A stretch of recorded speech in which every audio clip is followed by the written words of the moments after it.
You are.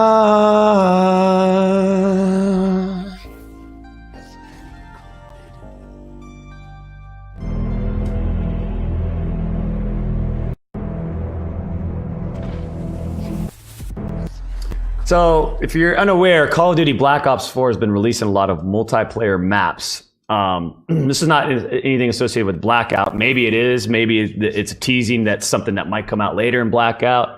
I think Treyarch's just going to just dominate, man, this year. Like, between, obviously, zombies. I'm not a big zombies player, but there's a zombies community. I think the community is probably going to like this one a lot, because Treyarch just kicks ass on zombies all the time. But the core multiplayer experience is going to be, let's just say, I'm sure they've dissected the feedback the last couple years, and they know the competition in the industry. They know they just, like, the franchise just needed to step up, and man, they have stepped up, man, and I love it. But I think they're just going to bring just a powerhouse of content from their core Call of Duty experience, multiplayer experience, from the amount of maps that we get, from all the modes, from the competitive support, potentially the league play, the league that I loved from Black Ops 2. And we haven't even talked about Blackout yet. And I think Blackout's going to be just packed with content. I think they're going to have a few more maps for Blackout as well, for the extent of the game's shelf life. So it's wonderful. Because this game, for me, traditionally growing up, in terms of any shooter game, has always felt just the best. It just felt, it does what you want it to do, right?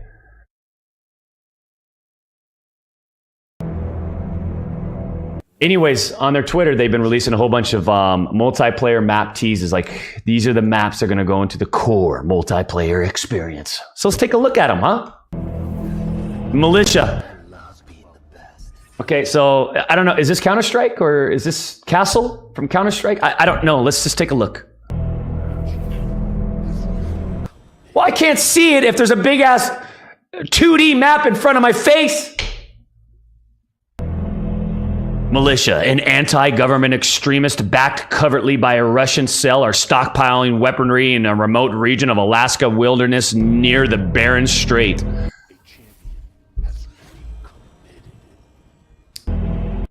John Raffis, is that you?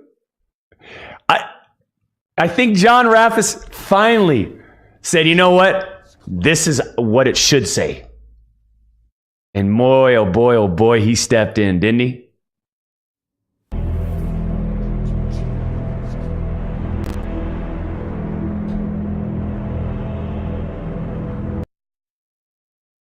Okay, so they're just going to be quick teasers like this, right? Slums? Nobody said they're bringing back Slums to the two-time champion. Are you kidding me? Oh, baby, baby, baby. I'll tell you right now, if it weren't for my gunshot and my skill playing 2v2s with nade shot and GBs, like, if it weren't for my gunshot and my knowledge of this map, we would have lost probably all of them. Or it would have been a lot. But thank God I showed up. Slums, man.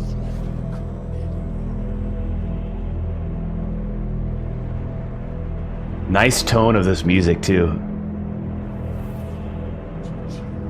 Yes, yes, that's what I like to see. What else do we got here?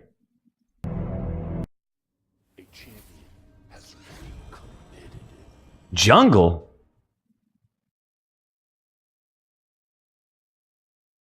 From the original Black Ops? Is that the bridge?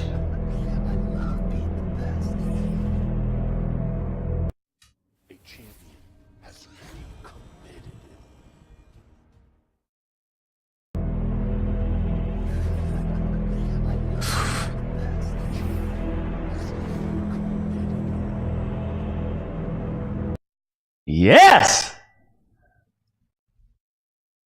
I'm liking it. I'm liking it.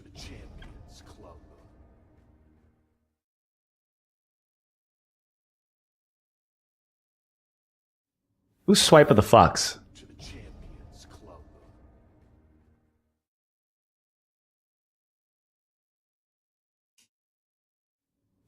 All right, here's Isa. Isa Breaker. Wait a minute, hold on. Let me take a look. Icebreaker, okay. Okay, this is kind of like a new. I like the contrast.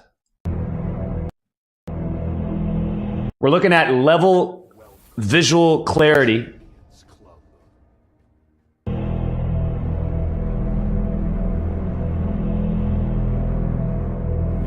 A long-lost U.S. nuclear submarine in the Arctic houses a uranium supply which a Russian unit has come to salvage. That's a good fiction. I can appreciate that. I mean, I know there's sub base, right, for Modern Warfare 2. I get that there's sub base, but that's a base. This is a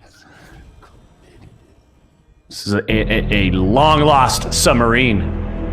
Oh, we need more. I need more angles. Here we are.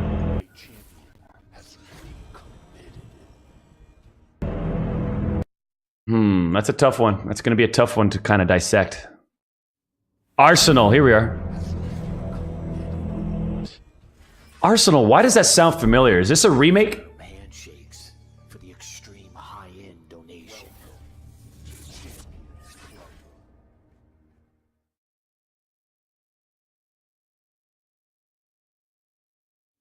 A champion has committed. No, I think this is a new map. Welcome to the champions.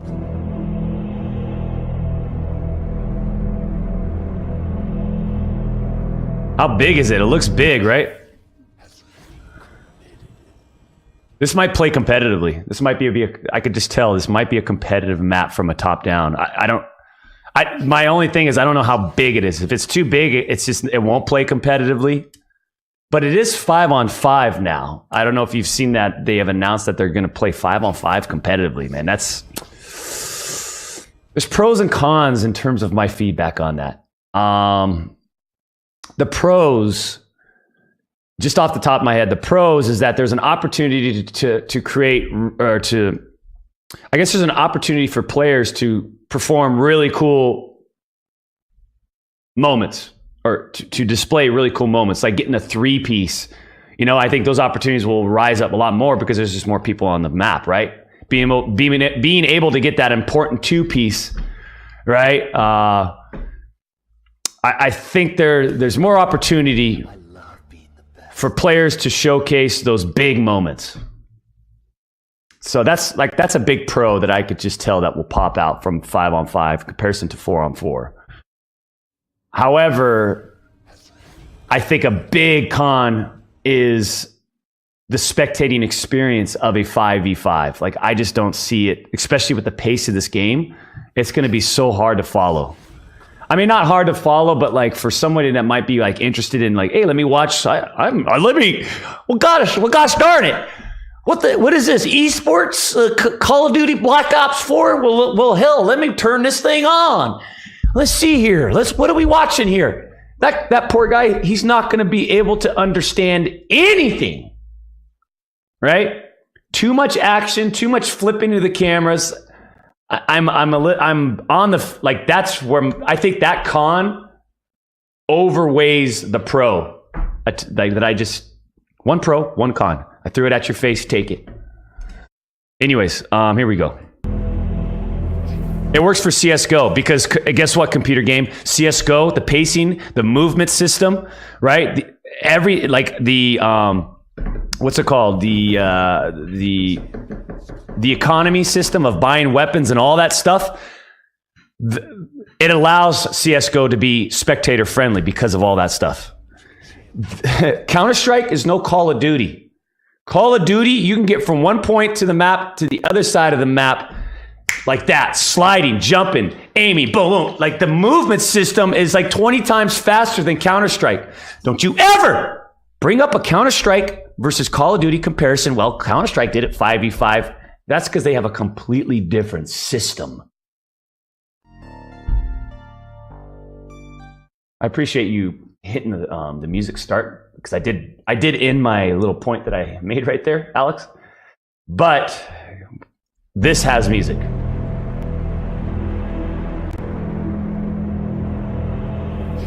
This looks big, but it might play really well in 5v5. Firing range. Ooh, yeah. I'm just getting warmed up.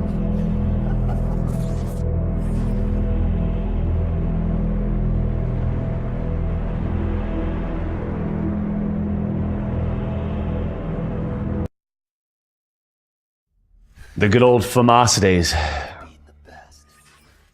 Man, they've been teasing a lot. Summit. Firm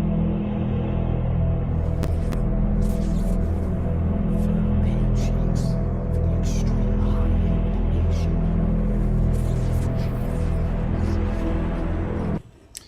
nation. But here's the thing, man. Like, here's the problem. I love being the best. Here's the problem with like firing range and summit.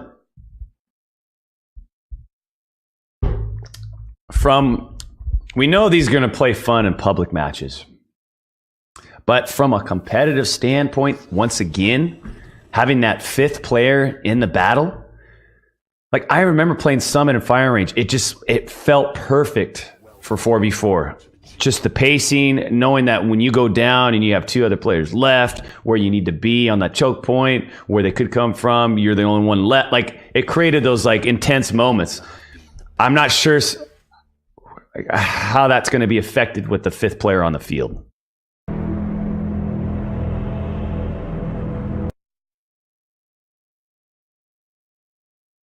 You know what? It might just make the games way more competitive. Like, okay. I've never seen Morocco. To the Champions Club.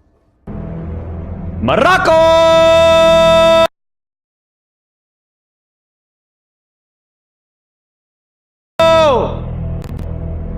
Was this Overwatch? Yeah.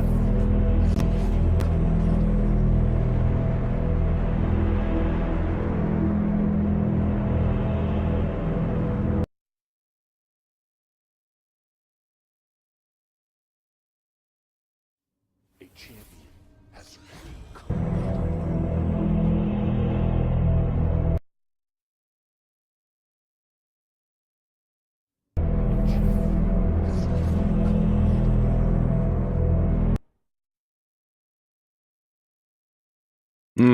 I don't know if I don't know if it's just the art style of this map.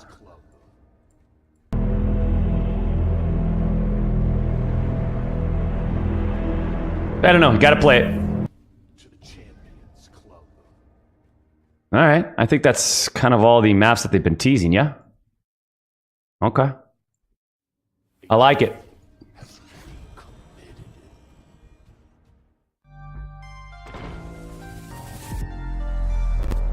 I like it.